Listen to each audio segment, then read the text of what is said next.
How do I tell him I don't want to go out on Tuesday without seeming like a see you next Tuesday? Oh, fuck the new me. Who the hell is that in a hat? Welcome to And Just Like That, The Writer's Room, Season 2. This is the official companion podcast for the Max original And Just Like That. I'm Michael Patrick King, your host for the podcast, as well as writer, executive producer, and director of And Just Like That. And joining me today are writers and executive producers of And Just Like That, Julie Rottenberg. Hi. And Elisa Zuritsky. Hello. And writer and consulting producer, Susan Fales-Hill. Thank you. I'm thrilled to be here. And this episode is called Met Cute, written by Susan Fales-Hill and myself. Get it? Because romantic comedies are usually, there's a meet cute. So this is our Met Cute. Well, the thrill of getting a second season of television these days is that you're getting a second season of television. That's amazing, right? So when you're a writer and you actually get the ability to come back, the first question you ask in the room is, what do we want to do? I personally was very happy with the new characters we brought on, and I was happy that we didn't pretend that they were already in the universe of the ladies. But meaning that we needed to introduce them to the audience the way they were being introduced to the main characters from the other series. But I remember circling, because it was a lot of heavy lifting. How do they meet these people? We're obviously trying to diversify their lives and kind of make them more reflective of our world. So it required a lot of thought and handiwork. I'd like to build on what you're saying, Elisa, because I feel you and some of the writers who are no longer with us this season had a very hard task last year, because not only were you introducing a slew of new characters, but you were also responding to a very painful moment in our country between the racial reckoning and the pandemic. And I felt like I had the luxury of stepping into a world that had been created and our characters could just breathe and relax. And that was an enormous, enormous luxury. And the other thing I want to say about Susan, and it's, you know, we all bring ourselves to the show. We just always do. I mean, you don't write a show without thinking what part of me is like Carrie, what part of me is like Miranda, what part of me is like Steve. Susan, to me, was one of the ideas of what Elisa Todd Wexley would be in the real world. I don't like to invent characters that I haven't seen. And Susan has a life that's similar and glamorous, but also has the underside that a writer needs, which is I call it the high-low of it all. Susan's built her way up, but she does have a very hands-on reference to all that world that LTW has, as well as all the other characters. I want to just point out right now, because none of you can actually see Susan Fales-Hill, she actually looks as gorgeous and beautifully, fashionably decked out every single day as LTW. If I were not seeing it with my own eyes, I would call bullshit. I thought you were going to say, actually true. For those of you who can't see Susan, she's encouraging us to keep talking with her hand about how great she is. Anyway, here's the point. The point is, last season, people reacted. One of the things I was thrilled about was the polar response. We had hinted at it in the last podcast, but in this podcast, we really have perfect proof that it went from, I love this show, I can't wait to see more, to pitchforks and torches, die. They should all die. Yeah. And I loved that for the first time, I believe in my career, I was like, oh, people are talking in a time when people do not talk. So it made an impact. And I think one of the interesting things about it, it felt similar to the drumbeat that happened during Sex and the City, whereas instead of binging all 10 episodes, which was sort of the fashion before we did Max last year, when they started doing 2, then 1, then 1, then 1, the fact that there was 1 episode a week made people who loved it wanting to see the other one, and people who hated it write pieces about how much they hated it all week long. And they were never going to watch another episode ever until the next week. And they were like, okay, but that is definitely the last episode I'm ever watching. I hate them so much. It's terrible. I'm going to kill myself. But there was a drumbeat. So we had all this whole plowed up earth to discuss what we wanted to do. And I think that the great joy of a series, as I sort of alluded to earlier, was that you get to do more. and what the starting point is. And for me, what I started this season with the thought of is, based on last year, is judging a book by its cover. And I really thought, because we created 4 new characters that were never seen in the world before and put them in an impossible situation, like Naya and Miranda. You've known Naya for 20 minutes, you've known Miranda for 20 years. Like, the imbalance of that only worked because of the gigantic talent of the actors that we hired to play these new people. But it's a lot of judging a book by a cover. Che is this because this is how they look on meeting. Naya is this because this is how we met her. And that there was no chance LTW is socialite, da-da-da-da-da. Seema is just a worker who has no love in her life. The idea that you meet these people in one season and then in the second season get to open the book and read it is exciting to me. And even when you've opened so many books called Carrie, to go even further into a new chapter was really thrilling, I thought. Completely. I think also what you did so beautifully last year, though, was give a platform to people who are normally invisible, whether they are women of a certain age. As the old line goes in Hollywood, you're either babe or district attorney. There's no in between.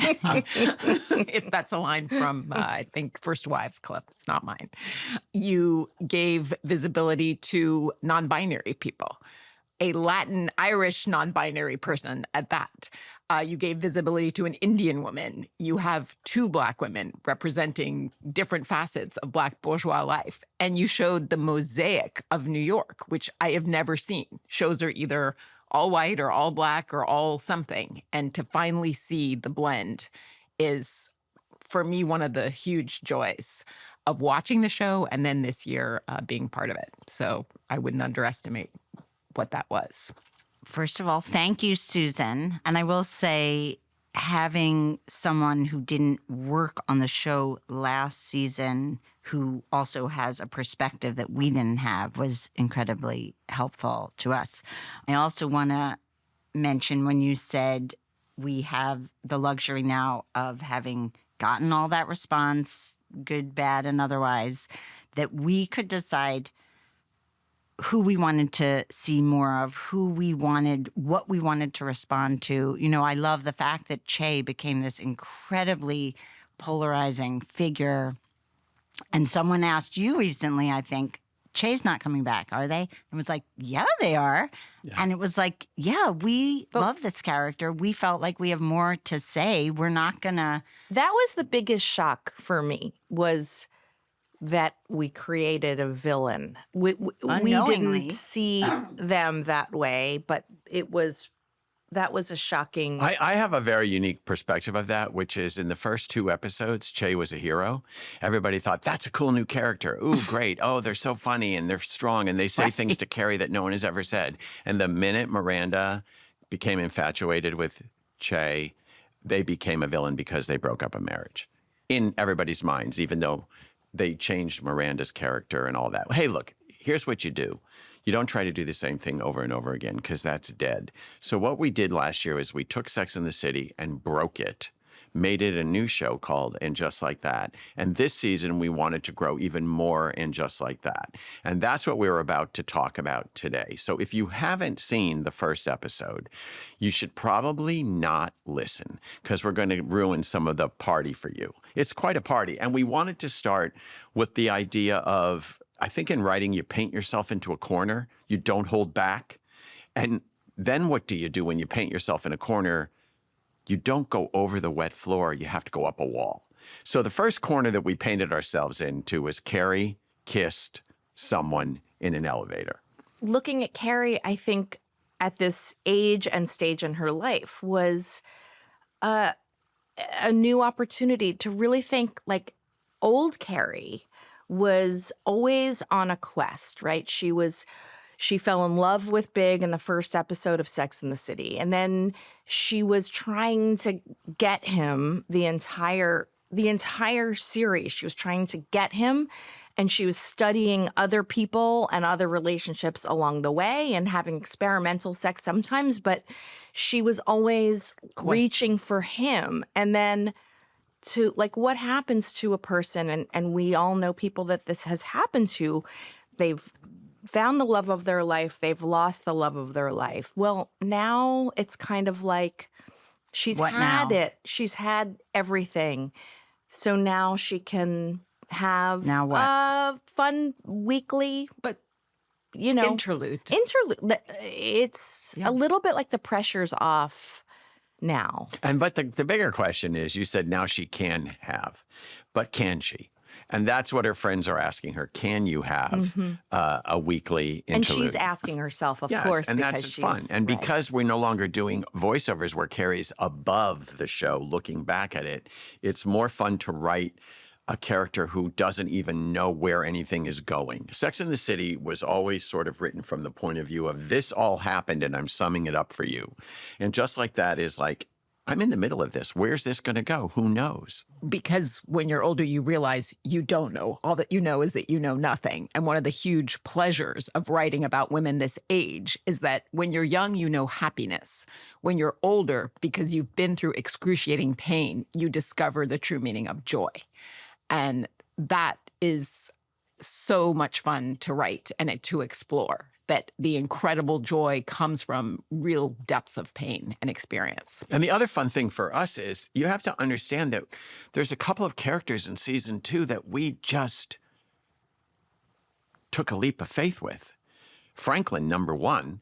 All we knew from Franklin was that he had said 3 lines, and we're like, And he had beautiful dimples. yes, Let's not okay. forget that. Just keep counts for objectifying quite a good- people, Susan.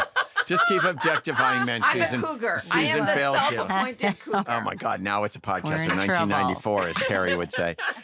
Anyway, the fact of the matter is, the reality is, we didn't know what Ivan could do, and we didn't even know who Franklin was when we threw the gauntlet. Like, okay, now we'll find this character, and the other one in this episode is Jackie's wife, Smoke. We didn't even know who that character was, but we were like, okay, we already wrote characters. Let's invest. Let's double down. Let's see what's there. And luckily, it all became very exciting because the actors were so amazing.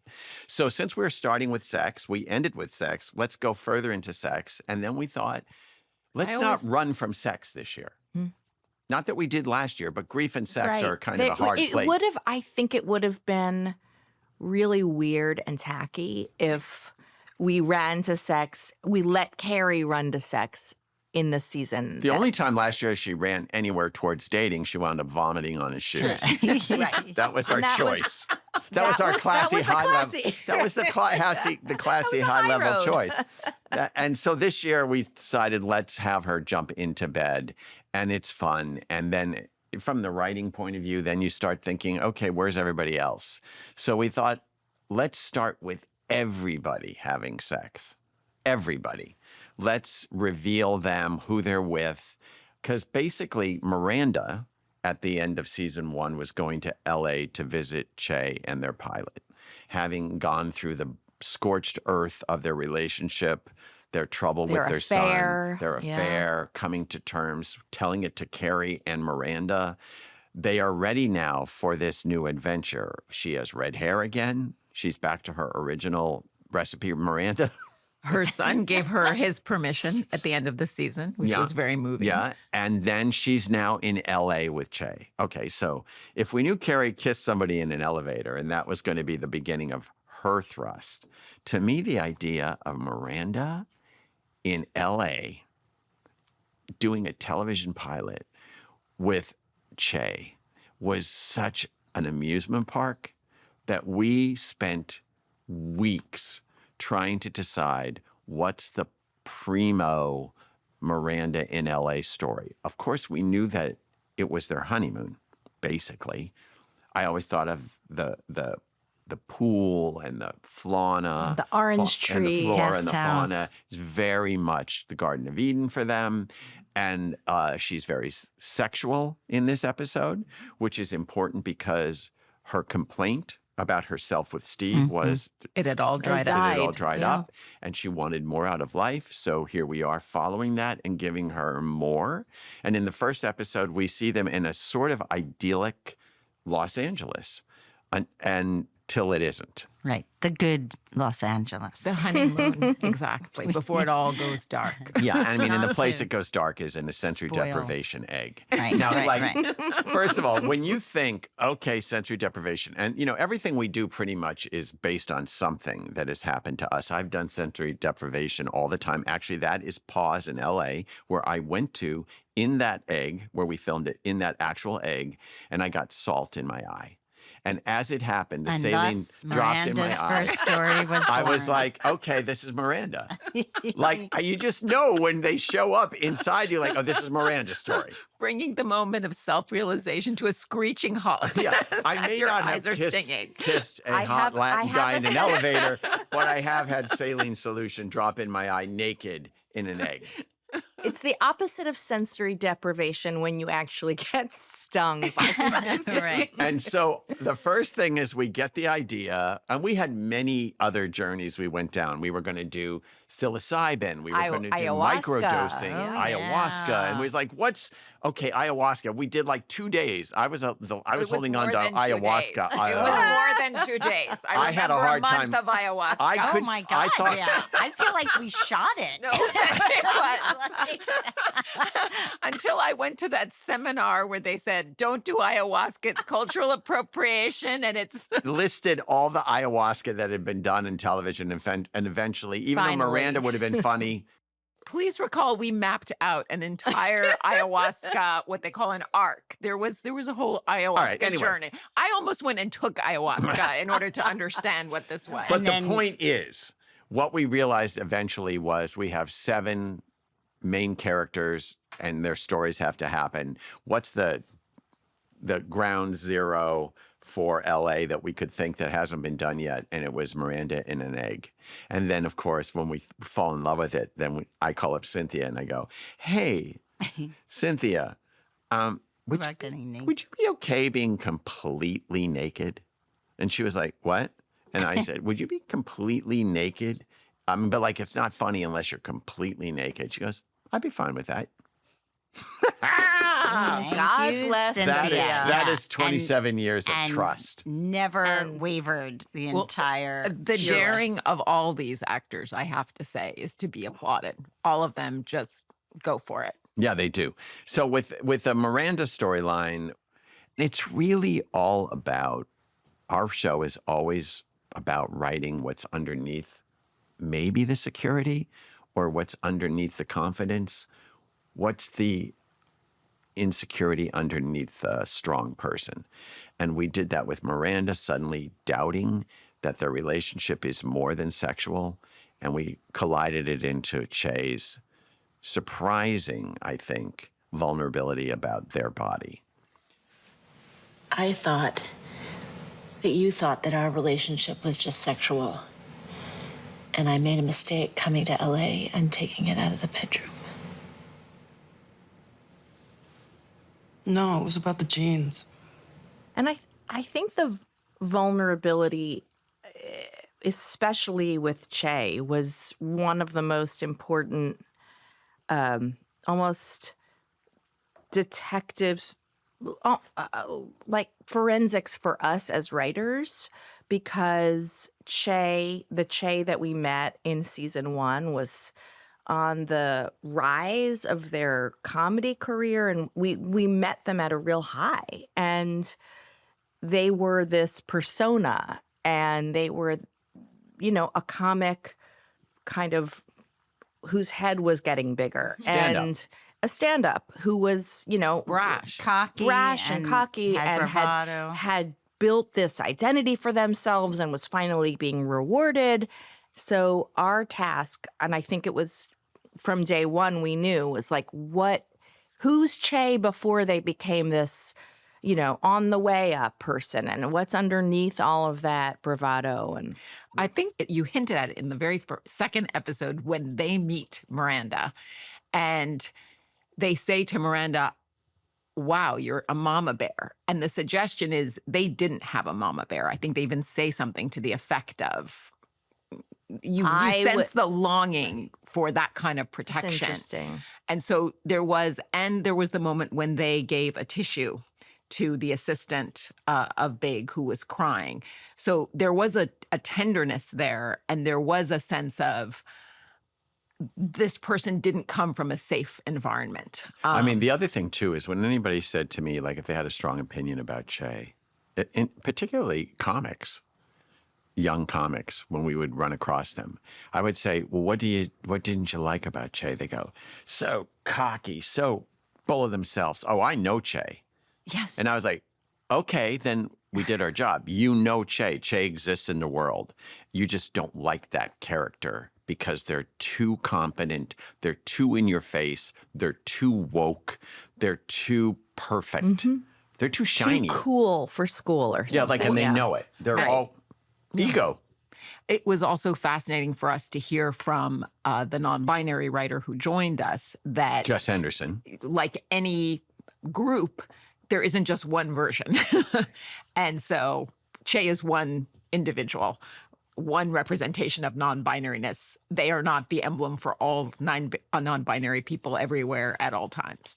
They're writing a pilot about themselves, and then they're being told by somebody else how to represent themselves, which actually, as a person of color writing in television, I can absolutely relate to being told, well, that's not how you are.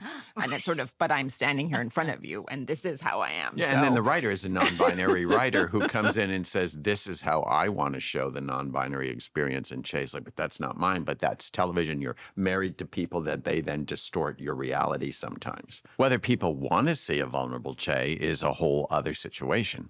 But that's definitely what we served up. I'll be very curious. Yeah. I think it will complicate people's feelings. It also We'll see. brings Miranda and Che past sex. And that's what Miranda was hoping for. And that's what's interesting about that episode for them. They are connected in a comfortable, vulnerable moment. And Miranda even makes a really bitchy joke about thin crust pizza at the end, which, of course, is the way to Che's heart, is through humor. But prior to that, she says, you are the most beautiful person I've ever seen, which is quite a magnificent statement. And then Che, the stand-up, can't own it, says, I am the most beautiful person you've ever seen. So that's Miranda and Che. And now we have the Met Ball. We did the Met Ball for fashion because it's fun. We didn't know what it would be, but we thought Met Ball. It was also, as in a great Austen novel, when the assembly ball brings all the characters together. This was a wonderful vehicle for bringing all the characters together and weaving them into all one the New York story. characters, anyway, that were in town. And also the idea of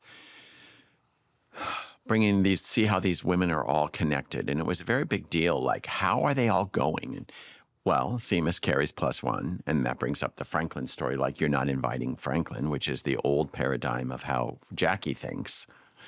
You know, and Jackie gets to say the line to Carrie Bradshaw, men are not just sex objects, which is important. And that a lot has changed since you you've were been out there, which Carrie is Bradshaw. Men have feelings. both, I feel like it references the original show and also just life after widowhood. Carrie Bradshaw, the world has changed since you've been out there, okay? It's not all right to objectify people anymore. Men have feelings, too. And this is like the fun of doing a series that's also referenced by another series. And I thought, or the movie even, like, how do we get her back in the wedding gown? Like, literally, how do we get Carrie back in the wedding gown? I had an impulse having a wedding. that was going to be a moment for the audience. And that's often, I want to say, back in the series, you would sometimes come in with just an impulse or an idea or a Image. Yes, Yeah. just an image of what you want. Because I knew the image would mean something to people, and then it was up to us to figure it out. So we created, how do you get her in a wedding gown? Well, she would have to be forced into it by having the other dress be a disaster. And then the theme was veiled beauty because we wanted to get around the word veil, which gets you to the wedding gown. So, you know, we call up Molly Roger and Danny Santiago, who are our designers, and go like, where's the wedding gown? They're like, in a museum somewhere. We have to call England. Under lock and then they're and like key. calling Vivian Westwood's estate and finding out it's locked in a vault somewhere. And can we get it back? And it has to be that one. And I then the believe the bird. government was involved. Where's the bird? Was the big question. Where's the bird? So we found the wedding gown and the bird. I think Carrie, Sarah Jessica had the bird in her fortress Bird in a hand. of stylitude. And then it was just the fun of, now what? We can't just wear the wedding gown. And Danny and Molly came up with the idea of the cape. And we didn't want Smoke, which is the designer, to be completely inept. So we let Carrie wear that gorgeous blue cape with it. It's sumptuous. Yeah. And so you get this whole idea of going to the ball. And our original conceit was that they go to the ball. And then it became, what? What is it more exciting if what they are we gonna don't see there get that there? we haven't seen? What and haven't then we that ball seen? Has been covered. And so it's the idea of Cinderella getting in the coach rather than going to the palace. Felt more held in a little bit, right? And the behind the scenes, or the seams, as it were, of creating gowns. Yeah. And that Atelier scene was really fun because everybody kept saying, do you need it? And I was like, you need it. Because it's like funny. It's almost like Degas. It's like seeing an old dress made. You know what I mean? It's Yes. old fashioned, old world. Absolutely, and something people don't know about. But it also kicks off Charlotte's character arc for the season, because she is a woman of great intelligence and accomplishment who has chosen to focus on her family. And she has this wonderful moment when she says, yes, Harry says to me, go and be everything. But what he really means is bring me my everything bagel. And part of her journey this season is going to be realizing her own dreams and realizing she's more than the mother of her children. And But I also love, I agree, and that's such a subtle moment of reckoning of her identity. But I love that in this episode, the smallness of who is my partner, my best gay friend or my husband, and the farce of who's going to be my plus one was elegantly written by you guys. And one of my favorite new expressions that I've used several times since shooting the episode is the tap, tap, tap of Anthony's philosophy of gay sex and mores of this isn't working for me. So, honey, you're Tap, tap, tap, tap. tap, tap, go. Hello, this is your male escort, and I will be putting out. Unfortunately, you will not. What? Tap, tap, tap. Seema's back in. You gotta be fucking kidding me. To have a marriage that is as long as Charlotte and Harry's is, and some of us here have been in long partnerships, that you can still not be able to predict Yes. your partner. The fact that Charlotte's like, he would never want to go to something like And what this. I love about why Harry wants to go, I mean, the comedy of ow, fashion hurts. But what I really love, he says, you mean no one from work is going to get to see me on TV?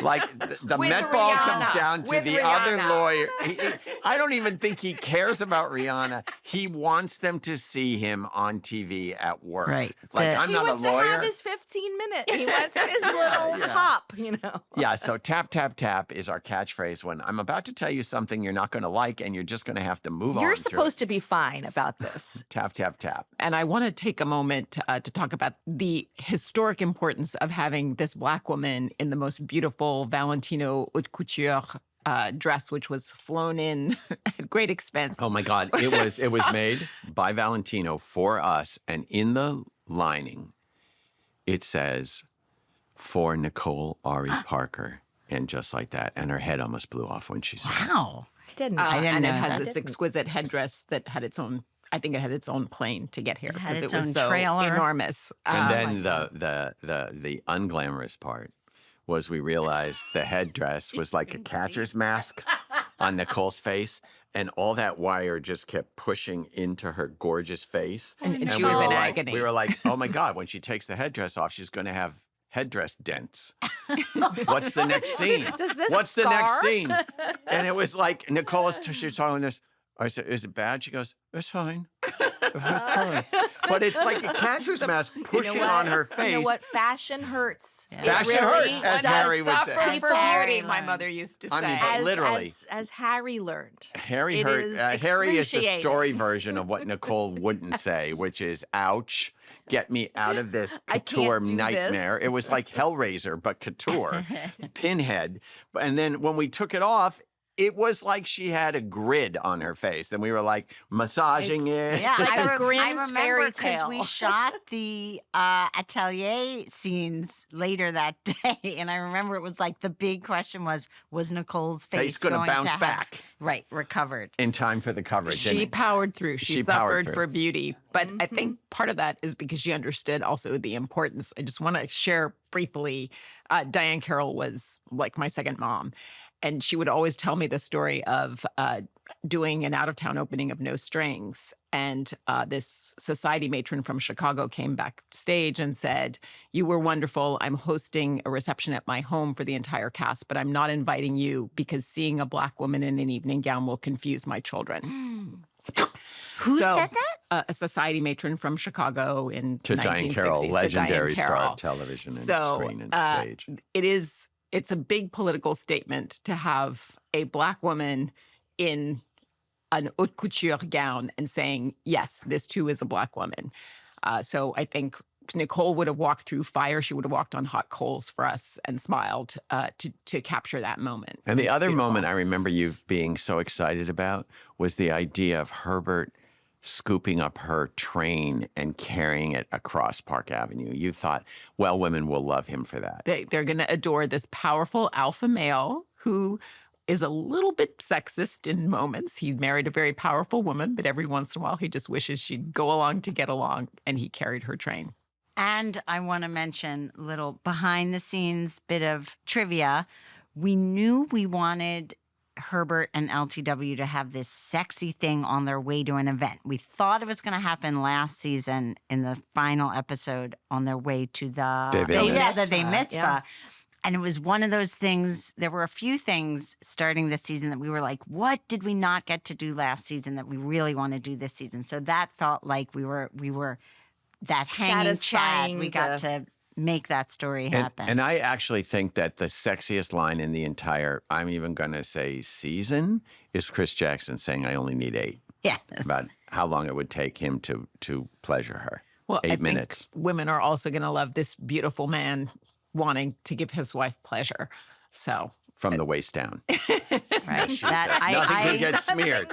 As someone who worries about things feeling real, I appreciated that you had her say, like, I'm done from the waist up. Don't touch my hair or my face. That I appreciated that. Thank you. And of course, the fly in Seema's Met Ball ointment is the fact that she's seeing a guy who wants to introduce her to his son, which for us implies, oh, something's moving forward. And we have Zed left over from last season, much like Franklin. And now what do we do with him? And Seeming sort of like Mr. Perfect in a way. great He's Mr. looking, Sexy, very Mr. sexy. Europe, Mr. Mr. Into Into Perfect. her. So we Right. wanted to Smokes. introduce something that would create a choice for her. And I would say in the Sex and the City style, she would choose the Met Ball over the man. Because as she says to him, this feels like a mess. Because he's living with his ex-wife. I'm not missing the Met for a mess. So it really shows Seema's fire. She chooses herself over a man, which is a very important character in our show, is this one woman character who chooses her well-being wrong or impulsively right over the idea of a man. Well, and not to get ahead of ourselves, but it also shows a trait of Seema that is possibly problematic. Is she too quick to write people off? So I like that it you could view it as either she's choosing herself or she's shrinking away from a potentially intimate relationship. That's true because just in the way that we were talking about last season being almost like a first date with all of these new characters, we didn't know who she was in a relationship or who Naya was in her marriage. Like, we really had to crack them open and say, okay, is she someone, is this a problem? Is this or pattern? Is this why she's single at 54? Exactly. We asked that very old-fashioned question. Why is someone so lovely still single? Why haven't they found the love of their Yeah. life? Which is something that we always ask. And of course, the answer is the love of your life is you.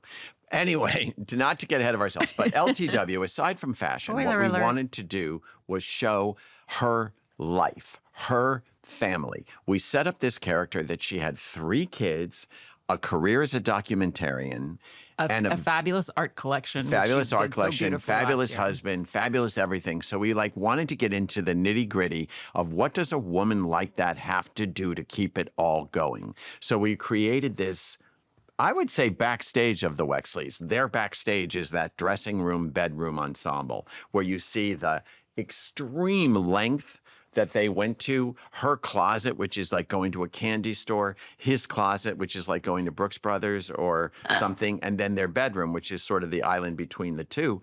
But the reality is we wanted to show LTW in charge, moving, and how much a mother has to do in order to keep her family going. And it was really fun, and to show the kids, to show the French poem, to show going to school, to ground it with her checking their breath. And to me, one of the other joys was having grown up around incredibly glamorous women who were also very maternal to show that, yes, you can have that style, but also that substance, and that, yes, you're dressed to the teeth, but you're still checking your child's And breath. also, of course, to mention that borderline Herbert old-fashionedness. Yes. He tells her he'll give her money in front of the daughter. And she makes a point of auto-correcting him right there. That With I have respect. a degree. Yeah. Okay, you're working too hard. Why don't you cancel this meeting and let me write you a check? Well, that is a very generous offer, but considering I am a grown woman with an MFA in film and 2 docs under my belt, I think I can rely on myself to secure the financing. I mean, because of their incredible acting, the two of them are so in the moment with each other that you immediately just see this eye contact between them, looking at her, looking at him, then looking at the daughter, and you know exactly what she's freaking out about. The actors were having such a good time, Chris Jackson and Nicole Ari Parker, because they're both in long-term marriages with children, and so much of it resonated for them in terms of however much you love your spouse, that power struggle, and that somebody's dream is always taking precedence over someone else's. But the patterning that LTW doesn't want to continue in the generational shift from her to her daughter is men give women money because they aren't capable of their job. So she stops the train right there and says, I have a degree, I can get this myself, and loud and clear, he says. So speaking of families without children, that brings us to Naya. The whole arc of Naya last year was very complicated for us because we were trying to create a character that doesn't think they want children. She doesn't want children, and her husband does. And that puts them in a space where at the end of season 1, they were on basically a trial separation while he's on the road. So when everybody's having this great sex in the montage, we have Naya watching great sex on television and eating Flaming Hot Cheetos. And that's the comedy pop to the whole, yeah, it's all great, it's all sexy, it's all magical. And sometimes you're just watching 10, as she says, Bridgerton knockoffs on TV. So we had an interesting thing happen. In the episode, you see Naya first talking to Miranda at Columbia. Then you see her at a bar because Miranda suggests she go out and stop feeling sorry for herself, but go out and have a glass of wine, where she meets this very sexy man, Toussaint. And then the third scene is her drunk FaceTiming her husband, who has, spoiler alert, a person named Heidi in a hipster hat in his hotel room, even though they're fully clothed. That's his defense. When we wrote the script, the very first scene wasn't at Columbia. It was at Naya at home doing yoga in her kitchen because we were establishing this new apartment, like where she lives. It was very important for us to get people into their lives. And we wanted to get Naya out of the classroom into her life and show this Brooklyn apartment, this sunshine coming in the window, her calling Miranda, going to the refrigerator, drinking coconut water. And we filmed it. And then we were like, who is that? Yeah. The audience won't know who that is. We've jumped past what's recognizable. Yeah. In an effort to show another side of her, we threw out the side that is her main calling card, which is teacher. So we went back and filmed the first scene, and it's the only time where we shot anything the entire season, was Miranda calling Naya, and she's at school eating a takeout salad. Well, that was so important because you did such a beautiful job last year of establishing her as this intellectual, as a force to be reckoned with. And I heard from so many people how powerful the scenes were between her and Miranda, particularly when Naya talks about not wanting a child, which is kind of even in the 21st century, a revolutionary thought because we're supposed to be defined by that as women. And it was very freeing to people. Also, I think we got a little bit like, okay, what else is she besides politically woke and intellectual and understanding and above And Miranda's academic, racial journey, like an overview of like where Miranda needs to get. We were like, okay, but like who's the person as well underneath? And also, who is she when she's not having to argue her side of not wanting children? You know, that was such a bastion of her story arc last year was she didn't want to have kids. That was their biggest conflict. And then what happens when you remove that? Who is she on her own? And that was the journey. The whole thing with episode 1 was open the book, see who else they are.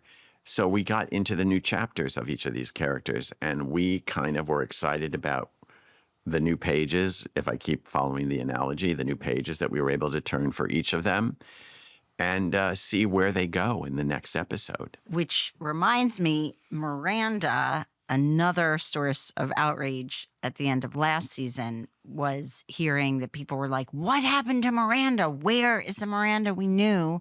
And I think we all believed, we at least in the writer's room, that we were seeing a different side of Miranda, a Miranda who had broken out of her marriage, her old job, her identity as a mom, and to be able to bring her back in LA and see that essential Miranda, original recipe Miranda peeking out felt good and right well, to both us. Mirandas. The first one where she's sort of just It's all crazy good. in love, Yeah. quote unquote, and she's saying to Naya, best life ever, best new me ever. And then when she gets the salt in her eye, it's like, fuck the new me. Right. That's There's the two real Mirandas Miranda. right there. Right.